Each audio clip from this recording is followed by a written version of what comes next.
இந்த வீடியோல நாம இன்னைக்கு பார்க்க போற டாபிக் கிளாஸ் 8ல இருக்கக்கூடிய விமன் கேஸ்ட் ரிஃபார்ம் அப்படின்ற சாப்டர் தான் எக்ஸ்பிளைன் பண்ண போறோம். நம்ம சப்ஸ்கிரைபர்ல 1-2 பேர் இந்த பர்டிகுலர் சாப்டர் எக்ஸ்பிளைன் பண்ண சொல்லி கேட்டிருந்தாங்க. சாங் எல்லாருக்காகவும் ஸ்பெஷலா இந்த வீடியோ ரிஃபார்ம் அப்படின்னு என்னன்னு பார்த்தா சீர்திருத்தம் அப்படின்னு அர்த்தம். ஸோ நம்ம நிறைய சாப்டர்ஸ் கவர் பண்ணிட்டோம் இல்லையா? ஸோ இந்த சப்ஜெக்ட்ல வந்து இந்த சாப்டர் ரொம்ப ஈஸியா இருக்கும் நமக்கு படிக்கும்போது. ஸோ இப்போ சாப்டருக்குள்ள போயிடலாம். ஸோ இப்போ இருக்க காலத்துல எல்லாம் பெண்கள் எப்படி இருக்காங்க?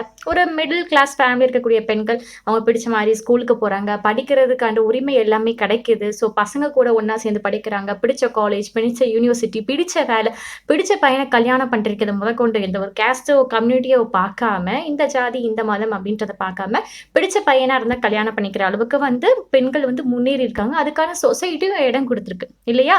அண்ட் விதவை பெண்கள் விடோ கூட ரீமேரேஜ் பண்ணிக்கலாம். மென் ஓட்டு போடுற மாதிரி விமென்ஸும் வந்து ஓட்டு போடுற ரைட்ஸ் எல்லாருக்குமே ஈக்குவலா வந்துடுச்சு. யார் நினைச்சாலுமே எலெக்ஷன்ல நிக்கலாம். இதெல்லாம் வந்து ஒரு மிடில் கிளாஸ் ஃபேமிலிக்கு ஓகே அப்படின்ற அளவுக்கு இதாயிடுச்சு. ஆனா இன்னுமே இந்த புவர் பீப்புள்லாம் வந்து கொஞ்சம் ஒரு ரெஸ்ட்ரிக்ஷன் வந்து ஃபேஸ் பண்ணிட்டு தான் இருக்காங்க அப்படின்னு சொல்லலாம். ஆனா பெரும்பாலானவங்க எல்லாம் கொஞ்சம் வெளியே வந்துட்டாங்க. ஓகே, பிடிச்ச வேலை எல்லாமே பிடிச்ச மாதிரி எல்லாம் அழகா கஸ்டமைஸ் பண்ணி லைஃப்பை வந்து கொண்டு போயிட்டு இருக்காங்க. இப்போ இருக்கிற மாதிரி தான் ஒரு 200 வருஷத்துக்கு முன்னாடி இருந்துச்சான்னு கேட்டால் அப்படி கிடையாது. அவங்களோட வாழ்க்கை அப்படியே டோட்டலாக வந்து டிஃப்ரெண்ட்டாக இருந்துச்சு. சைல்ட் மேரேஜ் பண்ணி வைக்கக்கூடிய ஒரு இது இருந்தது. ஏன்னா ஒரு 10-15 வயசு கூட ஆகுறதுக்கு முன்னாடியே சைல்ட் மேரேஜ் எல்லாமே வந்து பண்ணி வச்சிருவாங்களாம். அண்ட் ஹிந்து முஸ்லீம்ஸ் யாருனாலுமே சரி, மென்ஸ் இருக்காங்களே ஆம்பளைங்க வந்து எத்தனை கல்யாணம் வேணாலும் பண்ணிக்கலாம். மீன்ஸ் ஒரு கல்யாணத்துக்கு மேலே கூட பண்ணிக்கலாம். இதெல்லாம் வந்து ஒரு லா பிரகாரம் தப்பு அப்படின்ற மாதிரிலாம் வந்து எதுவுமே சொல்லலை. அண்ட் இன்னும் ஒரு சில இடங்கள்லாம் என்ன ஃபாலோ பண்ணாங்க அப்படின்னா, இப்போ சப்போஸ் ஹஸ்பண்ட் இறந்து போயிட்டாங்கன்னா பெண்களும் கூடவே சேர்ந்து இறந்துடணும், உடன்கட்டை ஏறணும். அதான் சதி சிஸ்டம் சொல்லுவாங்க. ஸோ இதே மாதிரி ஒரு சிஸ்டம்லாம் நடைமுறையில் இருந்த காலம்லாம் உண்டு. அதுக்கப்புறம் விமனோட பேர்ல இப்போ வீட்டில் ஒரு பெண்கள் இருக்காங்க, அம்மாவோ பாட்டியோ தங்கையோ அக்காவோ இருக்காங்கன்னா அவங்க பேர்ல ஒரு சொத்து மதிப்பு இருக்கு, அவங்க பேர்ல ஒரு இடம் இருக்கு அப்படிங்கும்போது அதெல்லாம் வந்து தப்பு, ரிஸ்ட்ரிக்டடான ஒரு விஷயம் வந்து கருதப்பட்டுச்சு. யாருமே படிக்கிறதுக்கு அந்த அளவுக்கு வந்து இது பண்ண மாட்டாங்க. 5வது வரைக்கும் படிச்சல போதும், வீட்டுல இருந்து வேலை பார், இந்த மாதிரி சொல்லக்கூடிய காலகட்டங்கள் எல்லாமே வந்து இருந்துச்சு. அண்ட் இன்னும் நிறைய இடத்துல என்ன பண்ணுவாங்கன்னா, விடோக்கு வந்து கண்டிப்பா ரீமேரேஜ் பண்ணவே கூடாது, பெண்களை வந்து நாங்க படிக்கிறதுக்காக வெளியே அனுப்பவே மாட்டோம் அப்படின்னு ஸ்ட்ரிக்டா வந்து மென்லாம் வந்து ஃபாலோ பண்ணிட்டு வச்சுட்டு வந்திருக்காங்க. இப்படி ஒரு சம்பிரதாயம் எல்லாமே ஒரு 200 வருஷத்துக்கு முன்னாடி இருந்துச்சு. ஆனா இப்ப நிறைய வந்து மாறிட்டே இருந்திருக்கு இல்லையா? ஸோ இந்த ஒரு ரீஜன்ல இருந்து பீப்புளை வந்து ரெண்டா வந்து டிவைட் பண்ண வச்சாங்க. நான் சொல்றது 200 வருஷத்துக்கு முன்னாடி. மோஸ்ட்லி எப்படி டிவைட் பண்ணாங்கன்னா, இந்த பிராமின்ஸு, சத்ரியாஸ்லாம் இருக்காங்களா, இவங்களாம் ஒரு அப்பர் கிளாஸ் அப்படின்ற மாதிரி வந்து கன்சிடர் பண்ணாங்க. அதுக்கப்புறமா ட்ரேடர்ஸ், மணி லெண்டர்ஸ்லாம் இவங்க வந்து அடுத்த ஒரு படிக்கு கீழே அப்பர் கிளாஸ்க்கும் கொஞ்சம் கீழ் ஜாதி மாதிரி அவங்கள வந்து வைஷாஸ் அப்படின்ற மாதிரி வந்து கன்சிடர் பண்ணாங்க. அண்ட் அதுக்கும் கீழே இந்த விவசாயிங்க, இந்த கைவினை தொழிலாளர்கள்லாம் இருப்பாங்க இல்லையா, வீவர், பாட்டர், பானை செய்கிறவங்க, அவங்களாம் வந்து சுத்ராஸ் அப்படின்றது அவங்களாம் இன்னும் ஒரு லோவர் கேஸ்ட் மாதிரி வந்து கன்சிடர் பண்ணுவாங்க. ஸோ இப்படி ஜாதி வச்சு அவங்க பண்ணுற வேலையை வச்சு அவங்க இந்த கேஸ்ட் தான் அப்படின்ற மாதிரி வகுத்தறை பிரித்து வந்து வச்சுருந்தாங்களாம். அந்த லோவர் கேஸ்டில் இருக்கக்கூடிய மக்கள் எல்லாருமே வந்து ஒரு லேபராகவோ இல்லைன்னா அந்த சிட்டிஸ் எல்லாமே வில்லேஜஸ் வந்து க்ளீன் பண்ணுவாங்க இல்லையா, ஸோ இந்த மாதிரி ஒரு வேலை தான் பார்த்துட்டு இருந்தாங்க. அப்படி இல்லைன்னா இந்த அப்பர் கிளாஸ்ல இருக்காங்க இல்லையா, அவங்களுக்கு கீழே ஒரு லேபரரா வந்து வேலை பார்த்துட்டு இருப்பாங்களாம். ஸோ இப்படிப்பட்ட ஒரு காலம் தான் இருந்துச்சு. ஆனாலும் படிச்சு ஒரு வேலைக்கு போகலாம் அப்படின்ற ஒரு இது வந்து அப்போ கிடையாது. ஸோ அப்பர் கிளாஸ் அங்கே இருக்கக்கூடிய குரூப்ஸ்லாம் என்ன பண்ணுவாங்களா, அந்த பாட்டம் கிளாஸ்ல இருக்காங்களா அவங்களெல்லாம் ஒரு தீண்டாமையாக தான் பார்ப்பாங்க, அன்டச்சபிள் ஒரு கேஸ்ட் அப்படின்ற மாதிரி தான் பார்ப்பாங்களாம். அவங்கள எல்லாருமே வந்து கோவிலுக்குள்ள அலோவ் பண்ண மாட்டாங்க. அதுக்கப்புறமா இந்த அப்பர் கிளாஸ் பீப்புள் எல்லாமே ஒரு கிணத்துல வந்து தண்ணி எடுத்தாங்கன்னா அதே கிணத்துல வந்து இந்த மக்கள் எல்லாம் தண்ணி எடுக்க விட மாட்டாங்க. நீங்கள் அந்த காலத்துலலாம் படத்தில் பார்த்தீங்க அப்படின்னா உங்களுக்கு வந்து தெரியும். ஸோ அதே மாதிரி அதுக்கப்புறம் அவங்க ஒரு குளத்துல குளிக்கிறாங்க, யார் இந்த மேல் ஜாதிக்காரங்களாம் ஒரு குளத்துல குளிக்கிறாங்க அப்படின்னா அது கீழ் ஜாதிக்காரங்களாம் அந்த குளத்துல குளிக்கக்கூடாது. இந்த மாதிரி ஏற்றப்படாத ஒரு நீதி அப்படின்ற மாதிரி அவங்களுக்குள்ள கொஞ்சம் வச்சுருந்தாங்க. அதுக்கப்புறம் இது எப்படி மாறிச்சு அப்படின்னு பார்க்கலாம். ஓகே, அந்த 19th சென்ச்சுரியோட முன்பகுதியில் முன்பகுதியில் வந்து நிறைய டிபேட் டிஸ்கஷன் எல்லாமே இந்த சோஷியல் கஸ்டம்ஸ் பற்றி அவங்க பண்ணுற ப்ராக்டிசஸ் பண்ணி பேசப்பட்டாச்சு. அதாவது சமூக பழக்க வழக்கங்கள் அதை வந்து நடைமுறைப்படுத்துறது, இதை பற்றின ஒரு டிபேட்டு, வாக்குவாதம், ஒரு பேச்சுவார்த்தை, இந்த மாதிரி டிஸ்கஷன் எல்லாமே போச்சு.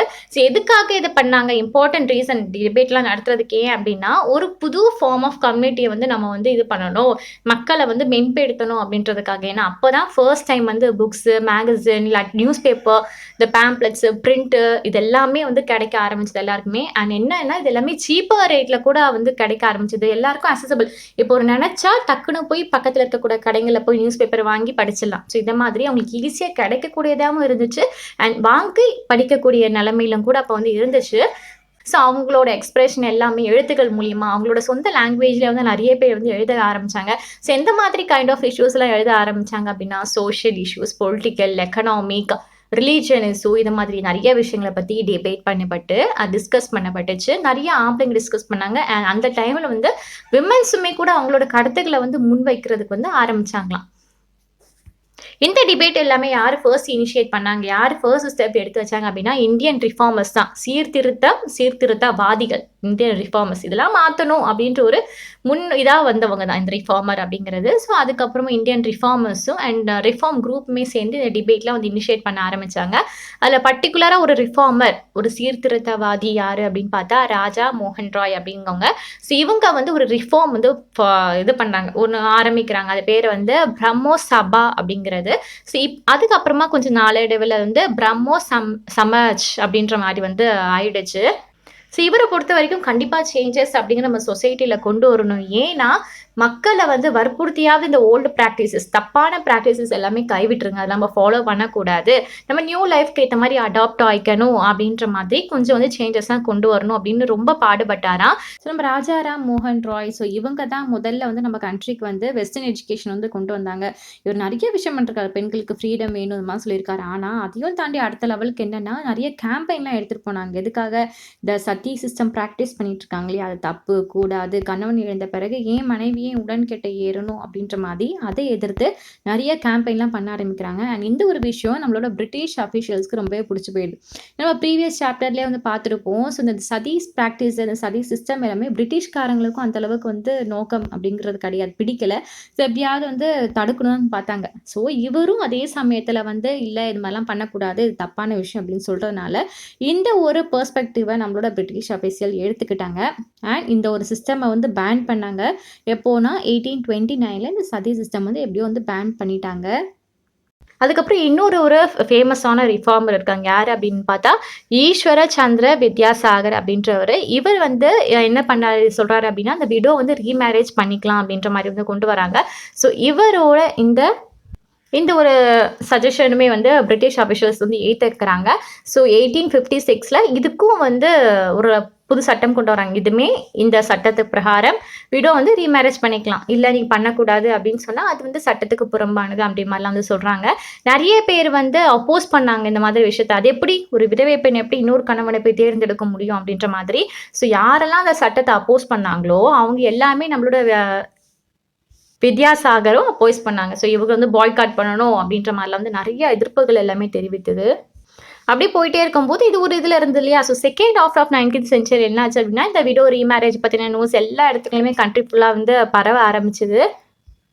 வீர சலிங்கம் பந்துலு அப்படின்ற ஒரு அசோசியேஷன் வந்து ஃபார்ம் பண்ணுறாரு. எதுக்காக? இந்த விடோ ரீமேரேஜ் இந்த இது சிஸ்டத்துக்காக வந்து ஃபார்ம் பண்ணுறாங்க. அண்ட் அதே டைமில் தான் பாம்பேல கூட நிறைய ரிஃபார்மர்ஸ் வந்து இதே ஒரு ப்ராப்ளத்தை வந்து இஷ்யூ பண்ணிட்டு இருந்தாங்க. நார்த்தில் வந்து சுவாமி தயானந்த் சரஸ்வதி இவங்க வந்து ஒரு ரிஃபார்ம் அசோசியேஷன் வந்து ஸ்டார்ட் பண்ணுறாங்க, ஆரிய சமாஜ் அப்படிங்கிறது.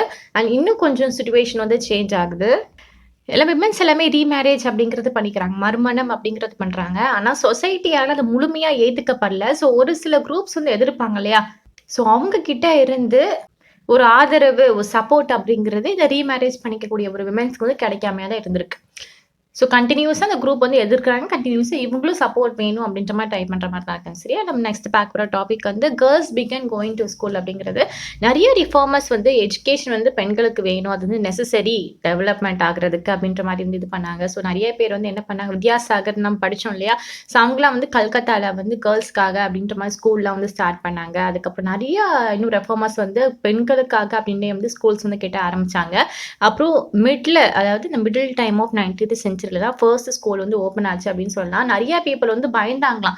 வீட்டில் இருக்க பொண்ணுங்க எல்லாமே டொமஸ்டிக் வேலை பண்ணுவாங்க, வீட்டு வேலைகளை பண்ணுறத தவிர்த்துட்டு அவங்க எப்படியே வலுக்கட்டாயமாக ஸ்கூலுக்கு எடுத்துகிட்டு போயிடுவாங்களோ அப்படின்ற ஒரு பயம் வந்து மக்கள் மனசுக்குள்ள இருந்துகிட்டே இருக்கு. நிறைய இன்னும் சில பேர் வேற மாதிரி திங்க் பண்ண ஆரம்பிச்சாங்க. என்னன்னா இப்போ ஒருத்தவங்க ஸ்கூலுக்கு போகணும்னா கண்டிப்பாக பப்ளிக் பிளேஸில் பப்ளிக்கோட ஃபெசிலிட்டிஸில் தான் வந்து போக முடியும். அந்த மக்கள் எல்லாருமே புழங்கக்கூடிய இடத்துல தான். ஆனா, அவங்கள என்ன பண்ணாங்கன்னா, பப்ளிக் ஸ்பேஸ்லலாம் நம்ம கேர்ல்ஸ்ல போய் எப்படி நம்ம வந்து இது அனுப்புறது அப்படின்ற மாதிரி ஏன்னா, ரொம்ப வீட்டுக்குள்ளேயே வச்சிருந்திருப்பாங்க. ஸோ எப்படி ஒரு பெண்ண எப்படி நம்ம பப்ளிக் பிளேஸ்ல எப்படி நம்ம அனுப்புறது அப்படின்ற மாதிரி ஒரு தாட்டும் வந்து பழைய நினைப்புதெல்லாம் இல்லையா? ஸோ நம்ம தாட் வந்து இருந்துச்சு. ஸோ 19த் செஞ்சுரியில நெறையா வந்து வீட்டுக்கே வந்து எஜுகேஷன் எடுக்கிறது, வீட்டுக்கு நான் வந்து கல்வி சொல்லிக் குடுக்க வரும் அப்படின்ற மாரி ஸ்டார்ட் பண்ணாங்க. அண்ட் அதுக்கப்புறமா வந்து வீட்ல இருக்கக்கூடிய அப்பாக்கள் ஹஸ்பண்ட்ஸ் இவங்க எல்லாருமே வந்து அவங்களோட ஒய்ஃப்க்கு, அவங்களோட மகளுக்கு எல்லாமே வந்து பாடம் சொல்லிக் குடுக்க வந்து ஸ்டார்ட் பண்ணாங்களாம். நம்ம முன்னாடி ஒரு இதுல படிச்சிருப்போம்னு நெனைக்கிறேன். சுந்தரி தேவி அப்படின்றவங்க. ஸோ இவங்க வந்து யாருக்குமே தெரியாம ஏன்னா வந்து பெண்கள் படிப்பு கத்துக்கணும் அப்படின்றது ஒரு கேலி கிண்டலுக்கு உண்டான விஷயம் அப்படின்ற மாரி எடுத்துக்கலாம். ஸோ இவங்களுக்கு வந்து படிக்கணும் அப்படின்னு ரொம்ப ஆசை. ஸோ என்ன பண்ணுவாங்களாம், அவனோட குழந்தை வந்து பையன். அதனால ஸ்கூல் கம்ப்ளீட் படிச்சு வச்சிருக்காங்க சரியா? ஸோ அந்த பையனோட புத்தகங்கள எடுத்து நைட் டைம்ல மெழுகுவர்த்தி கொளுத்தி வச்சு யாருக்கும் தெரியாம சீக்ரெட்டா படிச்சு எழுத படிக்கலாம் கத்துக்கிட்டாங்க. அதுக்கப்புறம் இவங்களோட சொந்த லைஃபே ஆட்டோபயோகிராஃபியாவும் எழுதுனாங்க. அமர் ஜிபான் அப்படின்ற ஒரு இது. பிறகு என்ன ஆகுது அப்படின்னா, நெறைய கேர்ல்ஸ் வந்து ஒரு ஸ்கூலுக்கு போய் படிக்க ஆரம்பிச்சாங்க. ஸோ இந்த ஆர்யா சம்ராஜ் இருக்காங்க இல்லையா? இவங்க வந்து பஞ்சாப்ல வந்து ஸ்டார்ட் பண்ணாங்க. அப்புறமா ஜோதிரா பூலே இவங்க வந்து மகாராஷ்டிரா வந்து நெறைய ஸ்கூல்ஸ்ல வந்து எஸ்டாப்ளிஷ் பண்ண ஆரம்பிச்சாங்களாம். அந்த முஸ்லீம்ஸ் உயர்குடி மக்கள் இருப்பாங்க இல்லையா? உயர்குடியில சார்ந்த மக்கள் முஸ்லீம்ஸ் இவங்க எல்லாமே நார்த்தன் சைட்ல இருக்காங்க. ஸோ அவங்க நெறைய வந்து கொரியன் லாங்குவேஜ் வந்து தன்னோட அரபிக் மொழியில வந்து கத்துக்கிட்டாங்க. ஸோ அவங்களுக்கு எல்லாருமே வந்து விமென்ஸ் வீட்டுக்கு போய் எடுக்கிறது அந்த மாதிரிலாம் கூட படிப்பு வந்து சொல்லிக் குடுத்துட்டு இருந்தாங்க. இதுல ஒரு ரிஃபார்மரான மும்தாஸ் அலி இவங்க என்ன பண்ணாங்க, இவங்க அவங்களோட ஆர்குமெண்ட் எல்லாமே கொஞ்சம் சைட் பை சைட்ல வச்சுட்டே இருப்பாங்க. விமன் எஜுகேஷன் எவ்வளோ முக்கியம் அப்படின்ற மாதிரி அதோட தேவை, நெசசரி என்ன, இம்பார்ட்டன்ஸ் என்ன அப்படின்லாம் வந்து சொல்லிக் குடுப்பாங்களாம். ஃபர்ஸ்ட் உருது நாவல் வந்ததும் அப்பதான் 19th செஞ்சுரியில அப்படின்னு சொல்லலாம். அப்புறம் விமன் ரைட் அபவுட் விமன் அப்படிங்கிறது. ஸோ 20th செஞ்சுரியில எல்லாமே வந்து முஸ்லீம்ஸ் வந்து அவங்களோட பேகம் ஒரு போபால் இந்த ஊரோட பேகம் வந்து ரொம்ப பிடிக்குமா. ஏன்னா, அவங்க எல்லாருமே சேர்ந்து வந்து எஜுகேஷன ப்ரொமோட் பண்ற விதமா, விமனுக்கு எஜுகேஷன் வேணும் அப்படின்ற மாரிலாம் வந்து சொல்லியிருந்தாங்க. ஸோ இவங்க வந்து பிரைமரி ஸ்கூல் எல்லாமே வந்து அலிகரத் அப்படின்ற இடத்துல இருந்து ஸ்டார்ட் பண்றாங்க. அதுக்கப்புறம் பேகம் ருக்கையா இவங்க வந்து முஸ்லீம்ஸ்க்குனே ஒரு முஸ்லீம் கேர்ல்ஸ்க்குனே ஒரு ஸ்கூல் வந்து பாட்னால, கல்கட்டால வந்து ஆரம்பிச்சாங்களாம். அண்ட் 1980ஸ்ல நம்மளோட இந்தியன் விமன் எல்லாருமே வந்து யூனிவர்சிட்டிக்குள்ள வந்து நுழைய ஆரம்பிக்கிறாங்க. இப்போ ஸ்கூலையும் தாண்டி யூனிவர்சிட்டி படிப்பு அப்படிங்கிற மாரி நுழைய ஆரம்பிக்கிறாங்க. சில பேர் வந்து நல்ல டாக்டருக்கு, டீச்சர்ஸ்க்குலாம் வந்து ட்ரெயின் ஆக்கப்படுறாங்க. நெறைய பேர் வந்து புத்தகங்கள் எழுதுறது, அவங்க வந்து பப்ளிஷ் பண்றது, அவங்களோட வியூஸ விமன்ஸ் அண்ட் சொசைட்டி பத்தின இந்த ஒரு சமுதாயத்துல பெண்களோட நிலைமை எப்படி இருக்கு? நிலைப்பாடு எப்படி இருக்கு? அப்படிங்கிறத அவங்களோட சிந்தனைகள் எல்லாமே வந்து எழுத ஆரம்பிச்சாங்களாம். தாராபாய் ஷைண்டி அப்படின்றவங்க ஒரு விமன் எஜுகேட்டர். இவங்க வீட்லயே தான் வந்து பாடம் எல்லாமே வந்து தானாவே கத்துக்கிட்டாங்க பூனால. ஸோ இவங்க வந்து ஒரு புத்தகம் வந்து எழுதுனாங்க. த கம்பேரிசன் பிட்வீன் விமன், மென் இந்த மாதிரி ஒரு புத்தகம்லாம் எழுதுனாங்க. அப்புறம் criticism the social difference between the men and women இது மாரி புத்தகங்கள்லாம் வந்து எழுதுனாங்களாம். அதுக்கப்புறம் பண்டித ராமாபாய் இவங்க வந்து ஒரு சான்ஸ்கிரிட்டோட அறிஞர் அப்படின்னு சொல்லலாம். இவங்களும் ஒரு புத்தகங்கள் எழுதுறாங்க. யார பத்தி அப்படின்னா, நம்மளோட ஹிந்து விமனோட பரிதாப வாழ்க்கை. இது அப்பர் கிளாஸ்ல இருக்கக்கூடிய ஹிந்து விமனோட ஒரு பரிதாப வாழ்க்கைய பத்தி எழுதுனாங்க. ஏன்னா, அப்போலாம் வந்து ஆர்த்தடாக்ஸ்ன்னு சொல்லுவாங்க இல்லையா? ரொம்ப பரிசுத்தமானவங்க அப்படின்ட்டு சொல்லப்படக்கூடிய அந்த ஆர்த்தடாக்ஸ் முஸ்லீம்ஸ்ல வந்து ரொம்ப பயந்தாங்களாம். ஏன்னா, இந்த மாதிரி ஒரு சேஞ்சஸ் வருது அப்படின்ற மாரி கொஞ்சம் இதாச்சு. பயப்படவும் ஆரம்பிச்சாங்களாம். நம்மள எங்க கல்ச்சர்லாம் மாற சொல்லிருவாங்களோ அப்படின்ற பயம் எல்லாருக்குமே இருந்துச்சு. ஸோ 19th செஞ்சுரியோட எண்டுல வந்து நெறைய பேர் வந்து இந்த ரிஃபார்மராவே பெண்கள் வந்து படிக்கிறதும் தாண்டி, நானும் ஒரு சீர்திருத்தவாதியா மாறுறேன் அப்படின்ற மாதிரி நெறைய வந்து ரிஃபார்மரா வந்து வர்றதுக்கு ஸ்டார்ட் பண்ணாங்க. நெறைய புக்ஸு, மேகசின்ஸ் எல்லாமே வந்து எழுத ஆரம்பிச்சாங்களாம். ஸ்கூல் ஸ்டார்ட் பண்ணாங்க. ட்ரெய்னிங் சென்டர் ஸ்டார்ட் பண்ணாங்க. நெறைய விமன் அசோசியேஷன் வந்து செட்டப் பண்ணாங்க.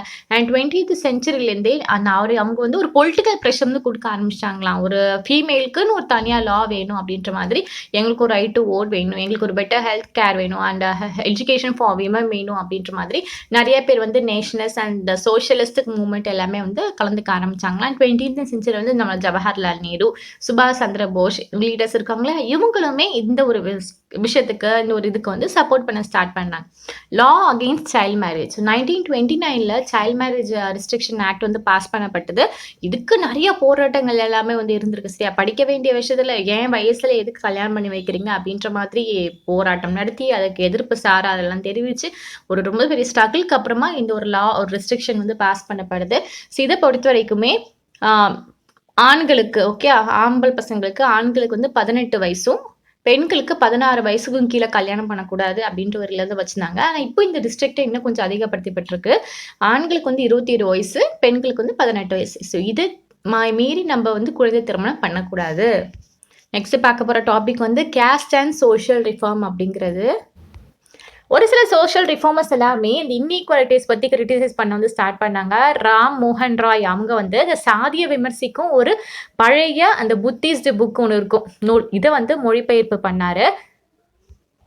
பர்டிகுலராக பாம்பேயில் வந்து அந்த கேஸ்ட் சிஸ்டம் வந்து ஒழிக்கணும் அப்படின்றதுக்காக வந்து நிறைய பேர் வந்து 1840 பரமன் மண்டலி அப்படின்ற மாதிரி ஒரு அசோசியேஷன் வந்து நிறுவப்பட்டுச்சு அப்படின்னு சொல்லலாம். அப்போ வந்து அங்க இருக்கக்கூடிய அந்த ரிஃபார்மர்ஸ், இந்த ரிஃபார்ம் அசோசியேஷன்ல இருக்கக்கூடிய மெம்பர்ஸ் நிறைய பேர் என்ன பண்ணாங்கன்னா, ஒரு அப்பர் கேஸ்ட்ல இருந்து வந்தவங்களா இருந்தாங்களாம். ஸோ அந்த வந்தவங்கனால இந்த ஒரு சாதி ஒழிப்பை நம்ம இதுலேருந்தே ஆரம்பிக்கணும் அப்படின்ட்டு அந்த சீக்ரெட் மீட்டிங்லாம் கண்டக்ட் பண்ணுவாங்களே, அப்போ வந்து இந்த ஃபுட்ல இந்த டச் இந்த தீண்டாமை மூலியமா மீதியான அந்த சாதி தடைகள் எல்லாமே வந்து மீறினாங்க. அப்புறம் இந்த கிறிஸ்டியன் மிஷினரி ஸ்கூல் வந்து பர்டிகுலராக ட்ரைப் மக்களுக்கும் அண்ட் லோவர் கேஸ்ட் இருக்கக்கூடிய குழந்தைங்களுக்குமே வந்து ஸ்கூல்லாம் வந்து அவங்கள வந்து சேர்த்தாங்க. இந்த சிட்டியை எக்ஸ்பேண்ட் பண்ணுறது மூலியமாக கூட ஒரு அத்தியாயம் ஆரம்பிச்சுது அப்படின்னு சொல்லலாம். ஏன்னா அங்கே புது சிட்டிஸ் வந்து கொஞ்சம் எக்ஸ்பேண்ட் பண்ணும்போது அங்கே வேலை பார்க்குறதுக்கு ஆட்களோட டிமாண்ட் தேவையாக இருந்துச்சு. அதனால் வில்லேஜில் இருக்கக்கூடிய புவர் பீப்புள், அதாவது ஸ்மால் டவுனில் இருக்கக்கூடிய அந்த லோ கேஸ்ட் மக்கள் எல்லாருமே ஒரு வேலை விஷயமா அந்த புது சிட்டிக்கு வந்து நகர ஆரம்பித்தாங்க. ஒரு லேபரராக போக ஆரம்பிச்சாங்க. சில பேர் வந்து அந்த அசாம், இந்தோனேஷியா இந்த மாதிரி நிறைய இடங்கள் வந்து பிளான்டேஷன் விவசாயம் பண்ணுறதுக்கு வந்து போனாங்க. அது ஒரு லோவர் கேஸ்ட்ல இருக்கக்கூடியவங்க எல்லாம் ஒரு ஆப்பர்ச்சுனிட்டியாக பார்த்தாங்க. நம்ம அப்பர் கேஸ்ட்க்கு கீழே நம்ம ஒரு நம்மளோட டிக்னிட்டியை, ஒரு மரியாதையை, ஒரு ஹியூமனிட்டியை நம்ம இழந்துட்டு வேலை பார்க்குறோம் இல்லையா? இப்போ நம்ம வேற ஒரு இடத்துக்கு போனோம் அப்படின்னா அந்த மரியாதை நமக்காக கொஞ்சம் மீட்டு எடுக்கப்படும் அப்படின்ற ஒரு மனசில் நினச்சிக்கிட்டு இதான் சாக்கு, நம்ம போயிடலாம் அப்படின்ற மாதிரி மூவ் ஆன் பண்ணாங்களாம். நெக்ஸ்ட் பார்க்க போகிற டாபிக் வந்து demand for equality and justice அப்படிங்கிறது.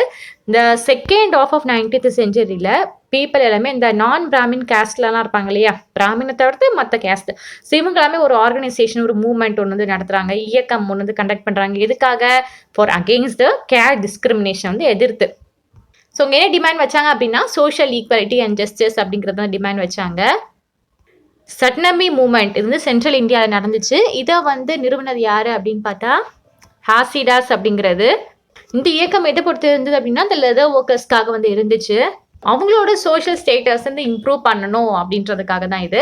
அதுக்கப்புறம் ஈஸ்டர்னில் வந்து பெங்கால் ஹரிதாஸ் தக்கர் மத்ரா அப்படின்றவங்க வந்து சந்தலா கல்டிவேஷனில் அந்த மக்கள் கூட வந்து வேலை பார்த்தாங்க அப்படின்னு சொல்லலாம். அப்புறம் கேரளாவில் வந்து ஈழவ சாதி சார்ந்தவங்க, ஓகே, அவர் ஈழவ கேஸ்ட் சார்ந்தவங்க, அவங்க வந்து ஸ்ரீ நாராயண் குரு வேறுபாடுகள் அந்த ஒரு அடிப்படையில் வந்து மக்களை வந்து சமமற்ற முறையில் வந்து நடத்துவதற்கு வந்து எதிர்ப்பு வந்து தெரிவித்தார் அப்படின்னு சொல்லலாம்.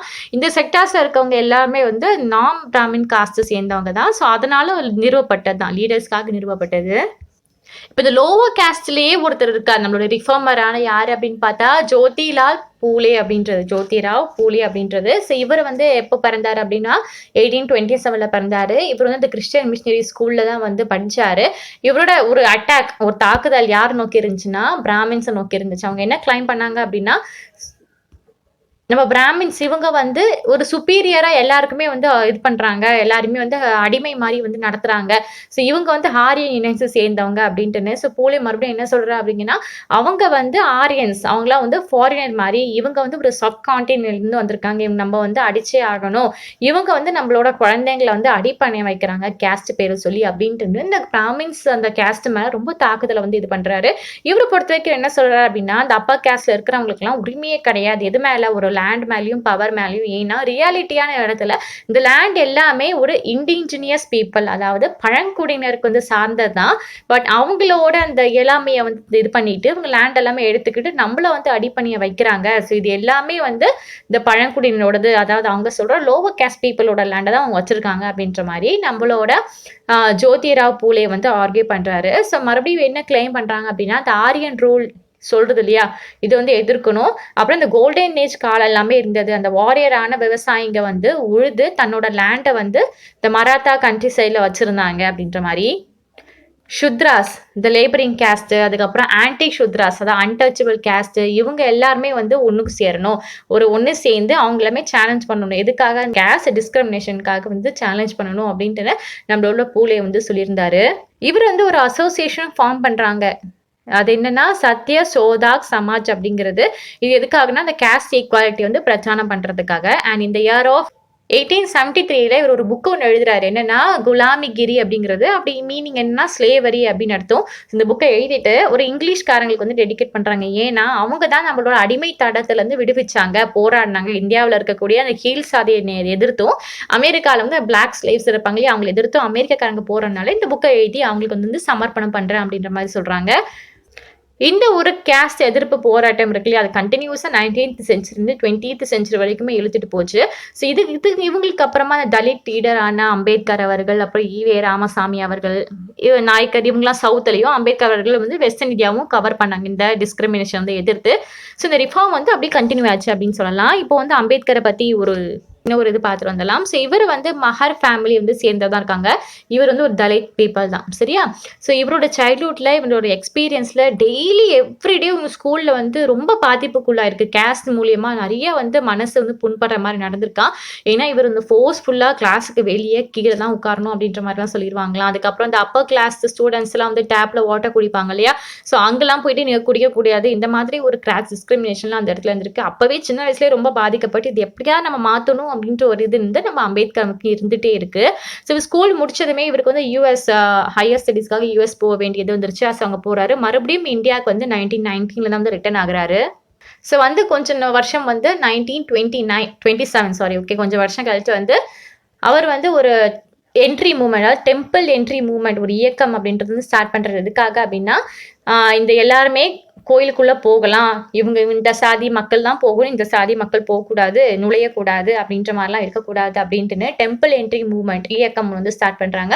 ஸோ இவருடைய மக்களான மஹர் கேஸ்ட் ஃபாலோவர்ஸ் எல்லாமே இவங்க வந்து அந்த மூவ்மெண்ட்ல வந்து கலந்துக்கிறாங்க. அந்த ஒரு மூவ்மெண்ட் மட்டும் இல்லாம மொத்தம் 3 மூவ்மெண்ட் வந்து 2 வருஷத்துல பண்றாங்க.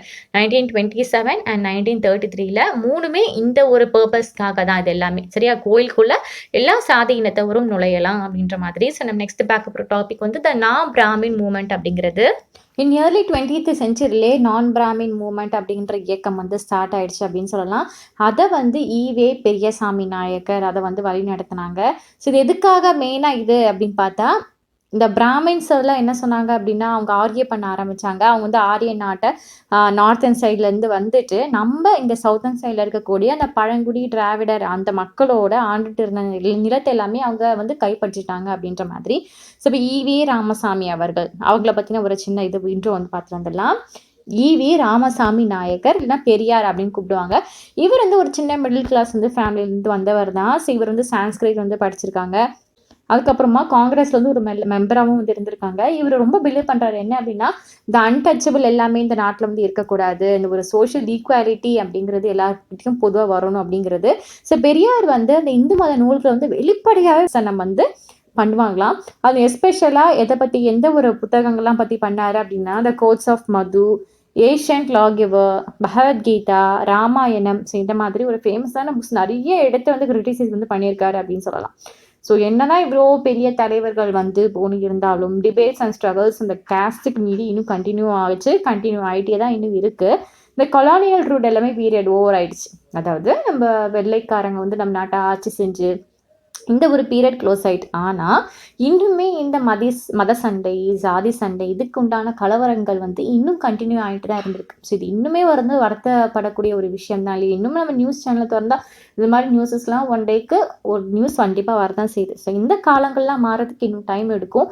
ஆனால் நம்ம வரக்கூட ஃப்யூச்சர் ஜென்ரேஷன் நீங்கள் இதெல்லாம் மனசில் வச்சுக்கிட்டு இதெல்லாம் இருக்கக்கூடாது. எல்லாமே மனுஷங்கன்னா மனுஷங்க ஈக்குவல் அப்படின்ற மாதிரி தான் இருக்கணும். இதில் நம்மக்குள்ள சாதி, இது வேறுபாடு இதெல்லாம் எதுவுமே வரக்கூடாது, தப்பான விஷயம். சரி, அதுக்கு தான் எல்லாம் படிக்க சொல்கிறது. எதுக்கு? அதுக்காக தான் படிப்புங்கிறது. இது மாதிரி பகுத்தறிவு வந்து நம்ம தெரிஞ்சுக்கணும். இது நல்லது, எது கெட்டது, சாதி நம்ம வச்சுக்கலாமா அப்படின்றதுனால யோசிக்கணும்.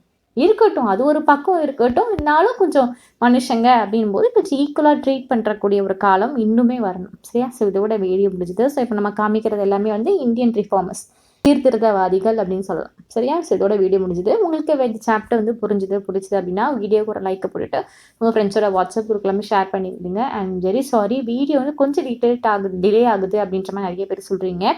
ஏன்னா வந்து நான் ஆர்டர் பை ஆர்டராக தான் வந்து எல்லா வீடியோவும் போட முடியும். ஓகேவா? ஸோ அது கொஞ்சம் டைம் எடுக்குது. So sorry. கண்டிப்பாக நீங்கள் கேட்குற வீடியோஸ் எல்லாமே கூடிய சீக்கிரத்தில் வரும். தேங்க்யூ.